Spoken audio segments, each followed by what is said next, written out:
நம்மோடு திரு செல்வ பெருந்தகை அவர்கள் இணைப்பில் இருக்கிறார். வணக்கம் திரு செல்வ பெருந்தகை. வணக்கம், எப்படி இருக்கீங்கம்மா? நலமா இருக்கிறேன். வணக்கம். தேர்தல் முடிவுகள் எப்படி பாக்குறீங்க இந்த முடிவை?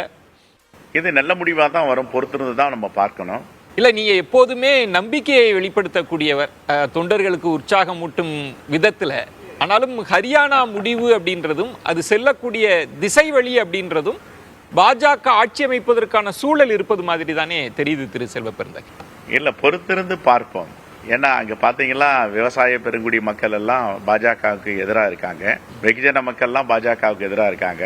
இதை மீறி அவர்கள் எப்படி அங்க ஆட்சி அமைக்க முடியும், வெற்றி பெற முடியும் என்ற ஒரு கேள்வி இருக்கு. 10 ஆண்டுகளா அங்க என்ன ஆட்சி நடக்குதுன்னு தெரியும். ஆனால் நாம் பொறுத்திருந்து பார்க்க வேண்டிய இடத்தில் தான் நாம் இருக்கோம். இன்னும் ஒரு 2 மணி துளிகளில் ஒரு கிளியர் பிக்சர் கிடைச்ச பேர் நம்ம பேசுவோம்.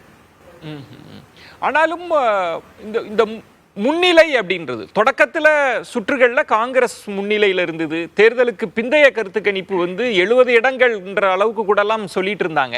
ஆனால் திடீர்னு ஒரு பின்னடைவு அப்படின்றதும் ஒவ்வொரு சுற்றுல பாஜக முன்னிலை பெறுகிறது அப்படின்றதும் அந்த களம் உங்களுக்கு கடும் போட்டியை தருவதாக நீங்க உணரலையா? நீங்க நிறைய போராட்டங்கள் மக்கள் பிரச்சனைகளை சொல்றீங்க, ஆனா களம் வேறொன்றாக இருப்பதாக நீங்க உணரலையா? இல்ல, அதை நம்ம பொறுத்திருந்து தான் பார்க்கணும். அவசரப்பட்டு இப்ப எந்த முடிவுக்கும் வர முடியாது. ஏன்னா அங்க பூலோக ரீதியாக 2-3 பகுதிகள் இருக்கின்றன. அந்த 2-3 பகுதிகளிலும் ஒன்றோடு ஒன்று ஒற்றுமையோடு இருப்பதில்லை. சாதி ரீதியாக, மத ரீதியாக, ஃபார்மர்ஸ் ஏரியா அதெல்லாம் இருக்கு. ஆகையால் நம்ம இன்னும் ஓரிரு மணி நேரங்களில் நமக்கு ஒரு தெளிவான முடிவு வரும். அந்த முடிவு வந்த பிறகு நம்ம இதை பேசுவோம். கண்டிப்பாக காங்கிரஸ் பேரியக்கூடிய தலைவர்கள், தோழர்கள்லாம் கடுமையாக அங்கே பணியாற்றி இருக்காங்க. வெற்றி என்பதை தவிர்க்க முடியாது. காங்கிரஸ் பேரியக்கம் ஆட்சி அமைக்கும் நான் உறுதியாக நம்புகிறோம். நிச்சயமாக முடிவுகள் முடிந்த முடிவாக வருகிற போது அது பேசுவது, அதுவும் பெரிய பொறுப்பில் இருக்கிற உங்களுக்கு அதுதான் சரியாக இருக்கும்ன்றத நான் கட்டாயம் உணர்றேன். ஆனாலும் கூட இப்போ தமிழக முடிவுகள் குறித்தெல்லாம், நாடாளுமன்ற தேர்தல் முடிவுகள் குறித்தெல்லாம் நான் நேர்காணல் செய்த போது இங்கே இருக்கிற சோசியல் இன்ஜினியரிங் தன்மையை நீங்கள் ரொம்ப நுணுக்கமாக பேசக்கூடியவர். எப்படி பாஜகவுக்கு இந்த வாக்கு வங்கி உயர்ந்ததுன்றதெல்லாம் ரொம்ப பேசுனீங்க. அந்த அடிப்படையில் ஹரியானாவிலையும் இந்த சோசியல் இன்ஜினியரிங் தன்மை இருக்கா? சமூகங்களாக பிரிந்து அதுல பாஜக பலன் பெற்று இருக்கிறதா? நீங்க அப்படி நுணுக்கமா பாக்குறீங்களா திரு செல்வ பெருந்தகை? இல்ல, சோசியல் இன்ஜினியரிங்னு பாத்தீங்கன்னா இப்ப காங்கிரஸ் பேரியக்கத்துல அந்த காலத்துல இருந்தே இன்னைய வரைக்கும் சோசியல் இன்ஜினியரிங்கை முழுமையா செய்யணும்னுட்டு இம்ப்ளிமெண்ட் பண்ற கட்சி காங்கிரஸ் பேரியக்கம். இந்த பிரித்தாளும் கொள்கை எந்த காலத்திலும் சாதி ரீதியாக, மத ரீதியாக, மொழி ரீதியாக பிளவுபடுத்துவது கிடையாது. ஆனால் இதை பிளவுபடுத்தி இது வாக்கு வங்கி மட்டும்தான் நம்முடைய பிரதான நோக்கம் என்பது பாஜகவிற்கு வாடிக்கை. அது மணிப்பூர் ஆகட்டும், காஷ்மீர் ஆகட்டும், ஈவன் தமிழ்நாடு ஆகட்டும், எப்படியெல்லாம் பிரித்தாளும் கொள்கையில இறங்கி சமூக ரீதியாக, மத ரீதியாக, மொழி ரீதியாக பிரித்து அந்த வாக்குகளை பெற முடியுமா? இந்த தேசம் என்பது பின்னுக்குதான், வெற்றி மட்டும்தான் அவருடைய இலக்கு.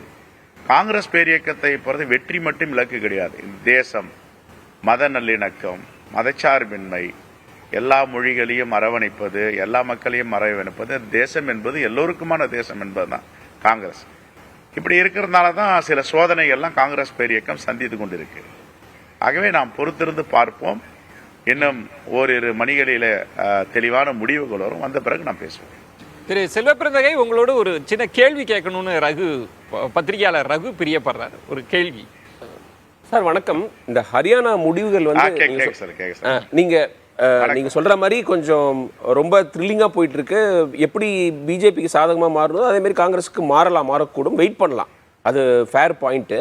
என்னோட கேள்வி என்னன்னா, ஹரியானா முடிவுகள் ஒரு கோணத்துல ரொம்ப முக்கியமா பார்க்கப்பட்டது. ஏன்னா இந்த ஹிந்தி பேசும் மாநிலங்களில் பிஜேபியோட டாமினன்ஸ் இப்போ கம்ப்ளீட்டாக இருக்குது. ராஜஸ்தானில், உத்தரப்பிரதேஷில், மத்திய பிரதேஷில், பீகாரில் அவங்க கூட்டணி. ஸோ அப்படி இருக்கிறபோது அதில் ஒரு முக்கியமான மாநிலமான ஹரியானாவில் காங்கிரஸ் வந்தால் அந்த ட்ரெண்டே மாறக்கூடும் அப்படின்னு சில நடுநிலை நோக்கர்கள்லாம் நினச்சிக்கிட்டு இருந்தாங்க. பட் அதுக்கு ஒரு செட்பேக் வந்துருச்சா அப்படிங்கிற கவலை காங்கிரஸ்க்கு இருக்கான்னு கேட்கணும். செல்வ பெருந்தகை. இல்ல, கவலை எங்களை பொறுத்த வரைக்கும் கவலை எல்லாம் இந்த தேசத்தின் மீது தான் கவலை, இந்த மக்கள் மீது தான் கவலை. வெற்றி தோல்வியை பற்றி நாங்கள் ஒருபோதும் கவலைப்படுவது கிடையாது. வெற்றி அடைந்தால் துள்ளி குதிப்பது, தோல்வி அடைந்தால் தோண்டு படுத்துக் கொள்வதெல்லாம் காங்கிரஸ் பேரியக்க தோழர்களுக்கும் கிடையாது, தலைவர்களுக்கும் கிடையாது. ஆகவே இந்த தேசத்தில் மத நல்லிணக்கம், மதச்சார்பின்மை, எல்லோரும் ஒற்றுமையாக எல்லா சமூக மக்களும் எல்லா சாதி மக்களும் இருக்க வேண்டும் என்று தான். ஆனால் பாஜகவுக்கு நாங்கள் சொல்கின்ற வார்த்தைகளிலோ எங்களுடைய பார்வையிலோ ஒரு துளியும் சம்பந்தம் கிடையாது.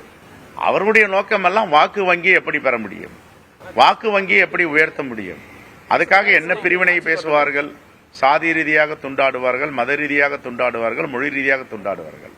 காங்கிரஸ் ஒருபோதும் அதை எடுத்துக்கொள்வது கிடையாது. ஆகவே பார்ப்போம், வந்த பிறகு நாம் முடிந்த முடிவுகள்லாம் வெளிவந்த பிறகு பேசுவது ரொம்ப சரியா இருக்கும்னு நினைக்கிறேன். மிக்க நன்றி திரு செல்வ பெருந்தகை.